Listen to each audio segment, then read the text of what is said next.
So today we have IELTS writing task 2 जो कि अभी आपका 18 जनवरी के एग्जाम में आया था. So let's see. Some people think it's a good thing for senior management positions to have very high salaries. कि कुछ लोग सोचते हैं कि जो सीनियर पोजीशंस पे लोग हायर होते हैं उनको ज़्यादा सैलरी मिलनी चाहिए compare to other workers of lower positions in the same company. उन वर्कर्स से ज़्यादा जो लोअर पोजीशंस पे हैं. To what extent do you agree or disagree? So let's see. अगर हम कहें कि हाँ कि ये सही है, उनको ज़्यादा सैलरी मिलनी चाहिए. So the first point is they have more extensive information as compare to ordinary workers. कि जो ये सीनियर पोजीशंस वाले पीपल होते हैं उनके पास नॉलेज ज़्यादा होती है as compare to the common workers. But how हम कह सकते हैं कि जो सीनियर पोजीशंस हैं वो उन लोगों को दी जाती है जिनके पास प्रॉपर स्पेसिफाइड नॉलेज है उस फील्ड के बारे में, जिनको काफ़ी एक्सपीरियंस है, जिन्होंने इस जॉब में काफ़ी साल लगाए हैं. और हम भी ये भी कह सकते हैं कि उनकी जो स्किल्स हैं वो काफ़ी अच्छी हैं. तो सीनियर पोजीशंस उनको दी जाती है.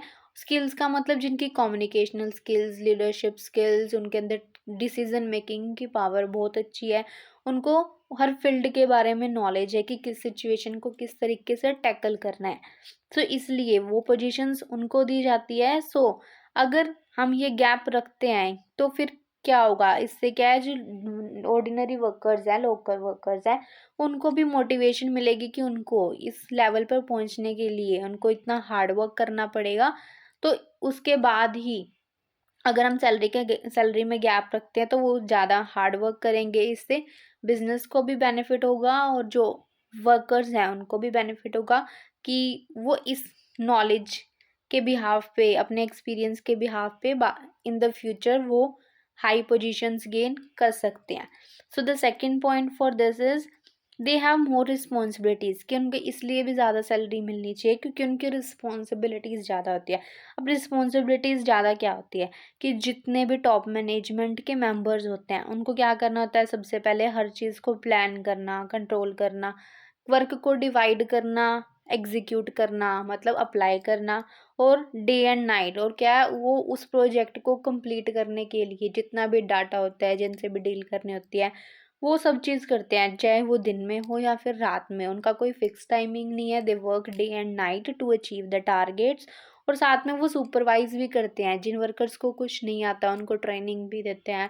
ठीक है, वो काम सही कर रहे हैं या नहीं कर रहे हैं, तो ये भी है. तो उनके पास रिस्पॉन्सिबिलिटी ज़्यादा है as compare to the ordinary workers.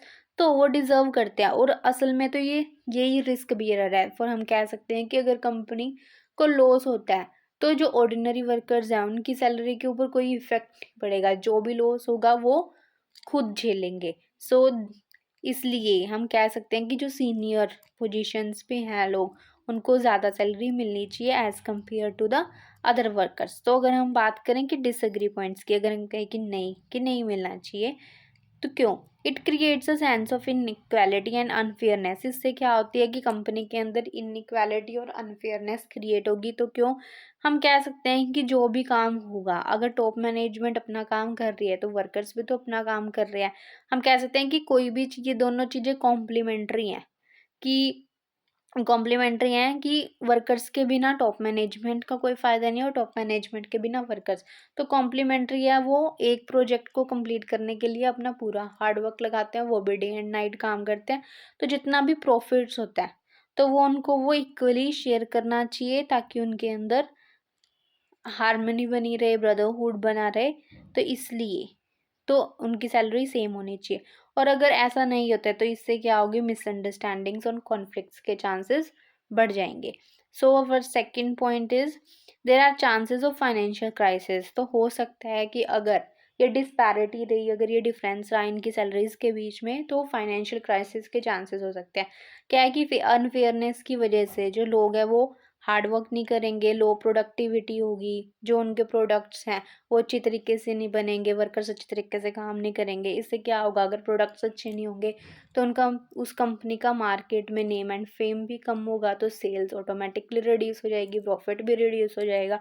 तो प्रॉफिट रिड्यूस होने के कारण चांसेस है कि एक तो जो सैलरीज है वो भी कंप्लीट नहीं हो पाएंगी, जिसके कारण जो वर्कर्स है वो स्ट्राइक भी करेंगे. इससे टाइम भी वेस्ट होगा, रिसोर्सेज भी वेस्ट होंगे. तो इससे क्या होगा? जो बिज़नेस है, जो कंपनी है, वो बहुत ज़्यादा लॉसेस इनकर करेगी और साथ में ही कि बंद भी हो तो चांसेस है कि वो डिसोल्यूट हो जाए। बर्बाद, र्यून का मतलब होता है बर्बाद होना। सो ये थे इस टॉपिक के पॉइंट्स। ओके, अगर आपको राइटिंग की इवैल्यूएशन करवानी है या फिर स्पीकिंग की ऑनलाइन क्लासेस लेनी है, दैट इज़ ऑल्सो अवेलेबल। अगर आप मेरे चैनल पर न्यू हैं, सो गो टू डिस्क्रिप्शन, आपको वहाँ टेलीग्राम, व्हाट्सएप और इंस्टाग्राम का लिंक मिल जाएगा। Go and join for the latest updates on the regular basis.